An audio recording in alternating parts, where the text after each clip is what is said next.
solemnly swear do solemnly swear that I will support and defend that I will support and defend the Constitution of the United States the Constitution of the United States. Yeah, I didn't really know what I was going to do outside of being in the military. My focus had always been, I'm going to do my 20 and maybe more and figure out everything from there. And so when I left at the time, I'd only been a captain for probably a year or two at that point. So call it a junior captain. Well, I really didn't know what to do. So I went to one of the headhunter companies that say, oh, if you're an academy grad and an officer and all this, it's easy to find a job.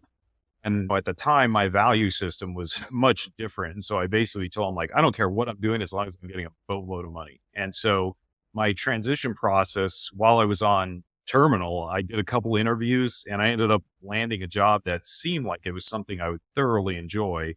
And I think it's fair to say that I was very much avoiding the fact that I had a significant amount of PTSD from my experiences in war. And so I went into the transition with the idea of, I just need to find a job and keep working the same way that you did in the military. So for me, I had gotten a job lined up before I even left that was on paper a very good job, lots of good benefits to it, high pay. It would include international travel and whatnot. And even when I did my exit interview with the colonel that I reported to, he said, well, do you have anything lined up? And when I told him what my job was, he was like, well, you're making more than me then. So I really can't tell you to stick around. So that transition, because I wasn't allowing the issues that I was having to surface, at least not in the way that they would end up surfacing, and make it difficult. It was a pretty quick move from, I was on terminal already working at that new job. There's a lot of growth that needs to be, at least in my opinion, that needs to be seen in the transition process. So you look at the way that the service, any of the services, build up somebody from a civilian into a airman or seaman or Marine or soldier or whatever. And it takes years to bring that person to where they are now, like a lethal killing machine or exceptionally good at whatever they're trained to do. And then on the way out, it's a couple weeks of PowerPoints and don't let this bother you. Go to the VA if you have a problem, and then you're out. And I know it's gotten better since I left the service. So there's skill bridge and longer TAP programs and things like that. But I feel that we're indoctrinated into a mindset that says you shouldn't stop. You always got to push. You always have to give more. And in doing that, you tell yourself, I need to keep working. I need to keep doing that. And you miss out on opportunities like terminal leave, where it's, look, you're getting a check for relaxing. You should find whatever it is that your zen is and go surf or travel or relax for the first time or whatever. But yeah, I definitely think that it's a mistake in most cases for people to not enjoy that terminal leave and to start working on it. Specifically on stuff like the PTSD, a lot of the things that I thought were strengths in combat, like being able to disassociate from violence, being able to enact violence, do horrible things like take lives and whatever. I always saw that at the time as, well, these are strengths that I'm able to not let these things bother me, or at least that's the way I saw it.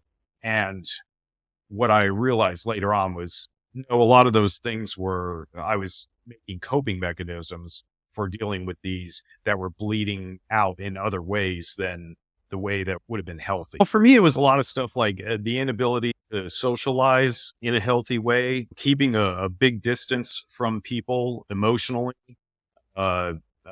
disconnecting from situations that perhaps before going to war, I would have been more likely to be into, things like going over to spend time with my family, or like I had most of my family still lived in San Diego, where I at the time wasn't too far from. So I could have hung out with them all I wanted, but I didn't. It was a lot of, I think my hypervigilance was really high up there. So a lot of situations that I might have enjoyed, I don't know, going to a theme park or something like that. It just made it too difficult to be around crowds and feel that something was wrong.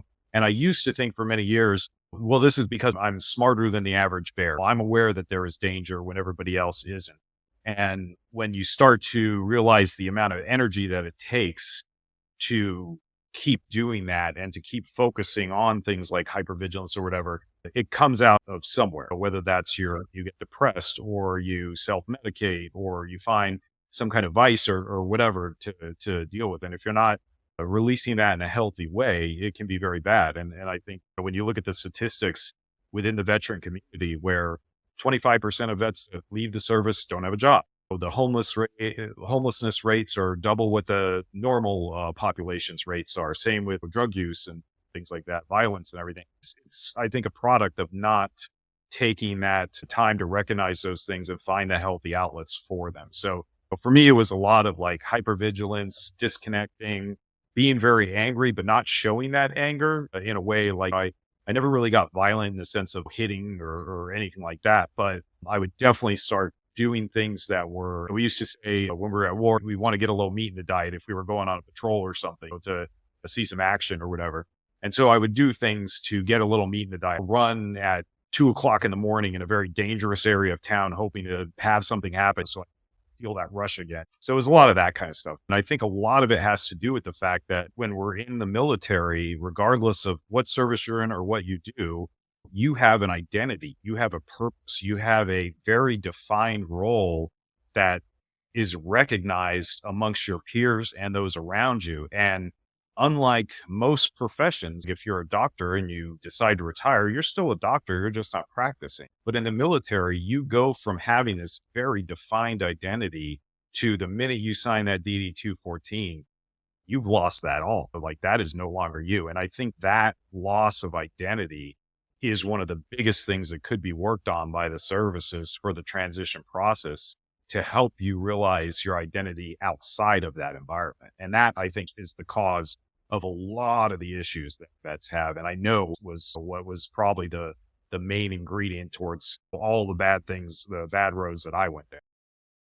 What was that like for you from emotional or a mental perspective to be back in the Middle East, be back in that war zone, but not be in the service? It was a very interesting experience for me because coming from, at that point, I had never been to Afghanistan. My war tours up to then were all in Iraq.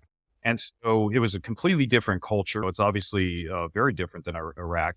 And so for me, I went in there with a lot of the same feelings that people who have never been to war have because I did not know this environment. But going in as a civilian, it was a completely different experience. Like you're not as much of a target as a military personnel would be. And so for me, it was, in one sense, I felt like the hypervigilance on steroids. And I was very aware of at any minute you could be kidnapped or whatever. But on the other hand, we weren't even on a U.S. base. We had our own little compound. The company was paying off the local police to have everybody ignore us for the most part. And so we'd be having beers and lobster every night. You could go into town, into Kabul, and go to the grocery store and buy steaks and whatever. And I remember one of the crazy things was they had a Mexican restaurant that delivered. And so this guy didn't taste authentic or anything, like I'm Hispanic and there's like a certain flavor of the food that you get that was missing from it, but you could get nachos and tacos and stuff delivered from a guy in his hatchback to the front gate of our little compound. And that was a normal evening. And so it was a very different experience to go there and see these heavily armored convoys with MRAPs and stuff, bobbing and weaving through the traffic to get back to base safely and avoiding IEDs. And then we're there just in a Toyota 4Runner, going to the grocery store going like, are we going to have lobsters today or should we do steaks or both? It was a very different experience for sure. I showed myself that the civilian world is not for me. So I need to bank on as many high paying tours as I can and find a contracting job. So I had already started when it was getting close to that time, figuring out who I was going to work as a contractor for back in the war zone. And so were you successful in finding a contractor position once you got out? Yeah, I found a position with Fleur. They were one of the big ones doing the Chow Hall contracts and all that. And I essentially had lined myself up to be a kind of like a camp commandant or, the mayor of a camp in very remote regions in Afghanistan. So I think they called it a site manager. was what it was called. So basically had that lined up so that I was ready to leave very shortly after coming back from that tour. So you literally left your Marine Corps tour, went back to the States, out processed the Marine Corps, and then went back to Afghanistan.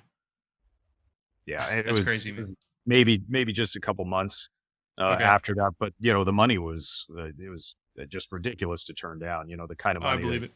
make out there. So for Yeah. me, that experience in the aerospace industry had told me you can't survive in the civilian world. You need Mm, to. This is what you're good at. So go back to what you're good at. And so it was like, let me gotcha. just go back to war. Yeah, I think it was just the mindset of when you're in the military, it's very much you can always give more, you can always keep pushing, push through the pain, push through the anguish. If it's a bad day, push through it, that kind of thing, move it to the side and worry about it later. And at that particular role in Amazon, it was the same kind of environment where you were just expected to always do more, always push. And obviously that's why they hire people that are veterans because they know that mindset exists and they can they may on paper say that they're paying you a great amount, but you very quickly will learn that you're going to work way harder than what they're paying. And so because of that, it was just an environment that said, you don't have time to worry about this other stuff. Just keep work, work, work, work, work. And would you have any advice for a veteran who finds themselves in a similar work environment, whether it be Amazon or not? Would you have any advice for somebody for how they can start working on themselves?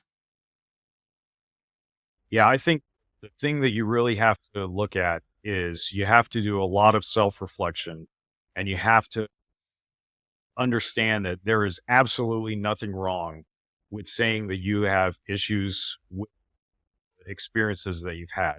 And I Mm, think that there's such a stigma around trauma in general. And I mhm. don't care what that trauma's from. You could have gotten a paper cut and that could have been the most traumatic thing that ever happened to you in your life. Yeah. If that produced trauma for you, that's trauma. Or if you have horrible memories of being a combat veteran or something like that, or military sexual trauma, or any of the things that are out there that people experience, there is a toll that takes on you. And so I think that the best thing you can do is identify that you are having issues, realize that stigma is only there because it's been placed there by people that aren't taking the time to appreciate the importance of recognizing that and then to find help. And thankfully, as vets, unlike a lot of other, groups in society, we have an enormous amount of resources out there Mhm. for us, both from the government and from the private sector that we can tap into. And I think that recognizing that you have issues is the first step. And then understanding that there is nothing wrong, quite the opposite, actually, in trying to find the resources that will help you address those and grow out of it. Do you think that more veterans don't do you think that veterans don't engage with those resources because they don't know or because they choose not to?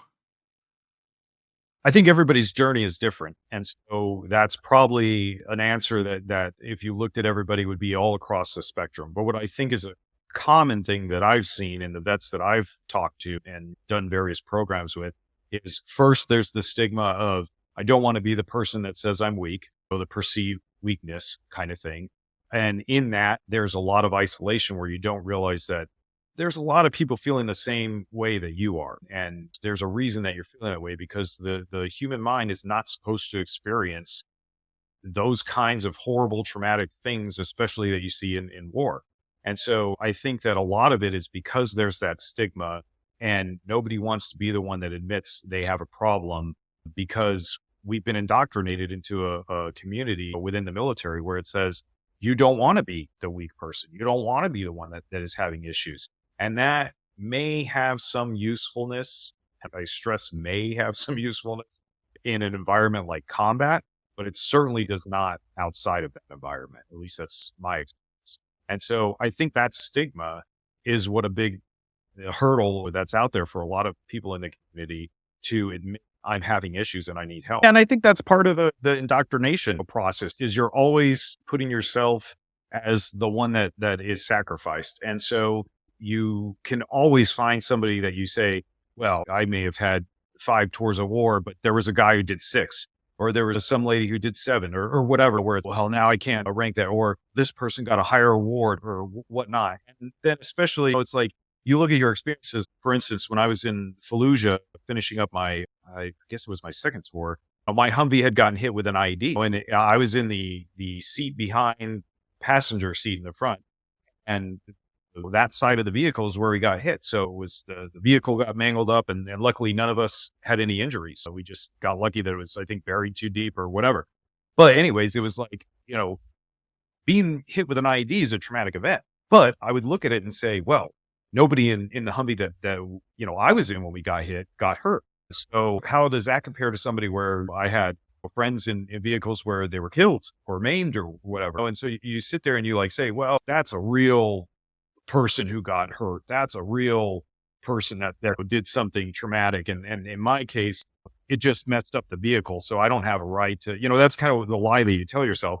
And I think that what the reality is, like I said before, it could have been a paper cut. That was your traumatic event and happened in life. And that trauma needs to be recognized. And you need to feel okay with saying, I'm all right with telling everybody that I've got an issue with this and I need help. And when I first got into like the Wounded Warrior Project, I was kicking and screaming going in, and it was through my wife that I had gotten into it.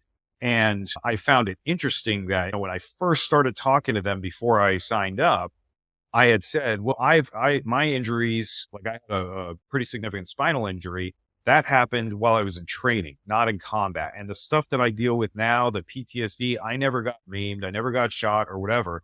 And they let me know that the majority of the people that are in the WWP, program are for PTSD that had no injuries and stuff. And that was kind of a big, like, wow, really? Like that's what, cause you think, oh, it's the guys missing limbs or the ones that are burned or all this stuff. And the reality is that it's like trauma's trauma. And you have to recognize that and understand that it's the things that we've been conditioned to think that say this is more important trauma than this trauma. And it's like, that's fallacy. As trauma, and recognizing it is important, and judging it on a scale is also important. And once you recognize it, you can start getting help and improving your quality of life. I wish I could say that it was like a linear progression of progress. And I think most of the vets that I've talked to, or anybody for that matter, who's experienced trauma, it's nonlinear. And so it's a lot of, maybe you'll do meditation for a while and that'll work, or maybe you'll start exercising and that'll work, or, doing different kinds of therapy and stuff. And it's like, little by little, you move forward, then you move back, forward and back. And it was just a really rough, probably decade or so of doing that before getting to the point where I started to do consistent work where you would say, well, I'm going to focus on the fact that I'm having hypervigilance issues. And then you find whatever it is that works for you, the combination of stuff. So I would go in and out of it. When I was still having the gambling issues, I would do GA for a little while. And I used to call into a GA meeting once a week. But there were lots of programs at the VA, lots of things with the Wounded Warrior Project and some other organizations like that. Just little by little, I started getting the tools collected that would say, okay, I'm realizing that being involved in this particular activity is not healthy for me. I'm realizing that if I'm noticing that I'm being a jerk and emotionally unavailable, I'm going to have to learn to be empathetic, and I'm going to have to work on that and talk to therapists about that and find what it is that works for me. And so it was a lot of just figuring that stuff out and little by little building the tools to say, all right, I'm going to be responsible for the fact that I have these issues and that it's causing the people that I care about to have a lower quality of life. It's causing me to have a lower quality of life. And if I want that to change, I have to move in a productive direction. And so you would take the little bits of that and move forward, I completely agree with just saying with the concept that this improvement's non-linear. And I think that for a lot of veterans, that's really frustrating because people expect like strategic level improvement points, not like war, improvement by inches. And so what would you say, what advice would you give people to encourage them through that process? Because you said it's been over a decade's worth of work. And so what advice or encouragement would you give people so that they can work? Because it's a long process. How would you encourage those people?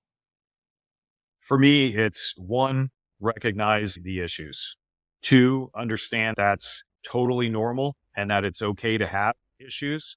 And 3, search for that network of help and lean on it. We're very good at, I think, as a veteran community saying, "Oh, you got to do it all on your own." But the reality is, if you really look at like your military career, it was a team.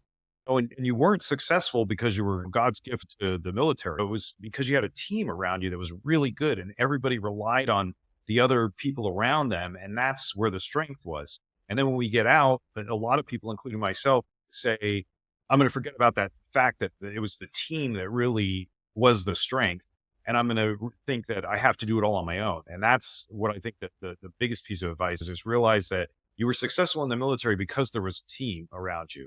And you can be successful outside of the military by also recognizing that, like, you got to find that team. And that could be other veterans. That could be, maybe for you, it's best not to be around veterans. But find whatever it is that is your team, your family. And that's not just biological. That's anybody that gives you a positive outlook, that gives you strength and moves you in that positive direction. That's your team. And you look for everywhere that you can find that,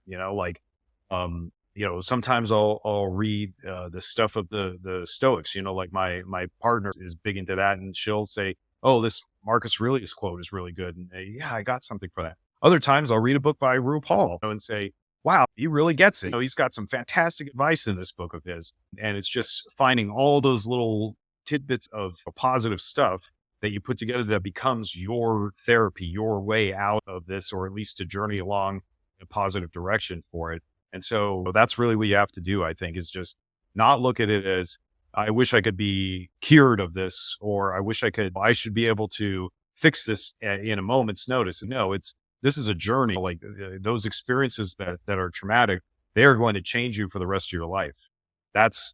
You cannot undo that.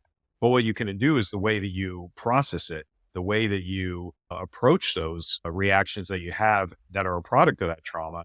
And really just looking for that network, that team around you is what you need to do, in my opinion. When I went to the TAP program on the way out of the Marine Corps, the VA was there and they had a little questionnaire that you fill out, and it said what your skills in the military translated to. And they made it very clear at the beginning that if you were infantry or artillery, there was a big donut for you of skills that transition. And at the time I laughed it off as, yeah, being an artillery guy, that's true. There isn't a whole lot to do. That was a short-sighted view. And I hope that's not the view that they have now when they do that class, but that was a short-sighted view. I think if you're leaving the military, think outside the box. Recognize that a lot of the skills you have value outside what the surface of them are. So for instance, if you were infantry, okay, maybe you're not going to have many jobs outside the security world where you're employing weapon systems and whatnot, but you can certainly apply some of the organizational skills that you had. If you were able to memorize things like how to disassemble and reassemble weapon systems and how to employ them, that shows the mental ability to take things apart, put them back together. That shows that you know how to work effectively within a team. In a lot of cases, you can have security clearances and be exposed to things that are of national importance, where that is a skill that you have been trusted to hold these very important things, depending on what your exposure to that was. And just looking at yourself and saying, well, my job is I drove a truck or I drove that. Like, you're thinking too small. You were also a member of a team. You were also somebody who got up and went to work every day at the right time. You were somebody who was able to take a task and accomplish it with very little guidance. Nobody had to hold your hand every step of the way and all that.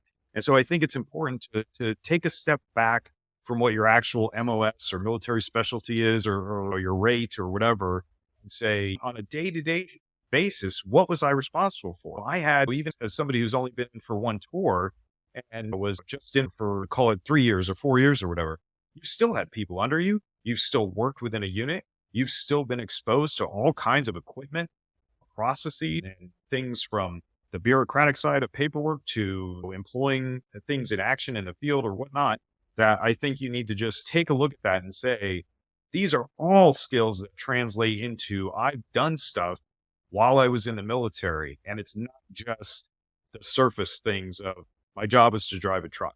Think of the whole breadth of everything and realize that, hey, there's a lot of people that they're coming straight out of college. We'll call that 22, 23 years old or whatever, about the same age as somebody leaving the service for the first time with a single tour. and they haven't been exposed to anywhere near the amount of stuff that you have. As far as maybe you were responsible for, let's say you were driving a truck. Well, that's probably like a $600,000-$700,000 piece of equipment, maybe over $1 million worth of equipment that somebody who went to college and hadn't any experience in that kind of stuff has never even touched. You were given that responsibility and that level of confidence in your abilities. And that's the way you got to look at it, is not just, this is all I did. It's think of everything you did and everything that was put on you, all the responsibility, all the efforts that you put in, and you were rewarded with the ability to take on more responsibility as you went through this process. That shows that you have leadership, you have confidence, you have organization. And that's the kind of stuff that I think you really need to look at when you're thinking of leaving the service, is the whole breadth of what your experience within that military organization was. Hey, everybody. I really hope that you liked this supercut of the Post-Military Podcast. If you did and you want to see more, I would recommend that you check out the whole episode, which is here on YouTube and also on multiple different podcasting platforms. If you like this and you want to support the channel, I would ask that you give the video a like, subscribe, and share the content with those who might need to hear it. Thanks so much, guys, and we'll see you in the next episode. Peace.